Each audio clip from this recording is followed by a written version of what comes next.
ওং শান্তি। আজ আপনাদের কাছে আমি নতুন একটি কবিতা পড়ে আবার শোনাতে যাচ্ছি। আজকের কবিতাটা লেখা হয়েছে শাখা সিঁদুরের ওপরে। যদি কোথাও কিছু ভুলচুক হয়ে থাকে আমাকে ক্ষমা মার্জনা করবেন।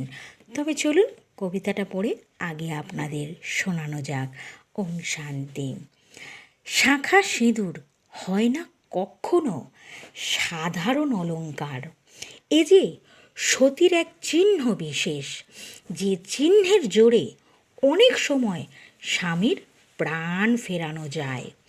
যখন তখন খোলা যায় না একবার পরে নিলে, কারণ এ যে কোনো ধাতুর সোনা গহনা নয়, সমুদ্র থেকে উঠে আসা পবিত্র এক শাঁখের আবির্বেশ, যাকে পড়ার আগে আমরা বিভিন্ন ভগবানকে সাক্ষী রাখি, কত মন্ত্রতন্ত্র পাঠ করে তবেই না আমরা এই শাখা হস্তে পরিধান করি। তাই এর মূল্য অনেকখানি, যা একজন সত্যিকারের এহস্তি এর মর্ম জানে এ তার কাছে কতটা মূল্যবান। এই মূল্যের জন্য তো এক নারী লাল আলোকৃত হয়ে থাকে। এই রঙে আছে শক্তি স্বরূপ, পড়লেই রাজলক্ষ্মীর মতো লাগে। রাঙা চরণে আলতা মাখানো সংসার ঝলমলিয়ে থাকে। এ যে আমার মা ভবতারিণীর চিহ্ন বটে, যাকে জগৎ জননী বলি। মা যে কন্যাকে পৃথিবীতে এই চিহ্ন দান করেছেন, যাতে কন্যাও মায়ের মতো রাঙা চরণে সংসারকে মন্দির করে ঝলমলিয়ে আলোকৃত করে রাখুক।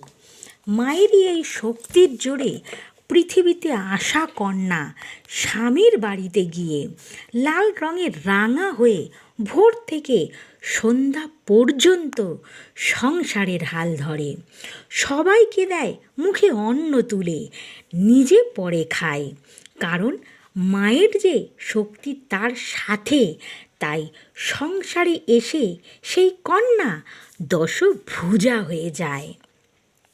মুখে থাকে না তার কোনো কথা, কেবলই পরিশ্রম করে। সারা জীবন চার দেয়ালের মধ্যে থেকে সে যে কেবলই স্বামী আর সন্তানের কথা ভাবে, কেবল ভাবে সংসারের উন্নতির কথা আর সন্তান ভালো থাকুক, স্বামী যাতে দীর্ঘ আয়ু পাক।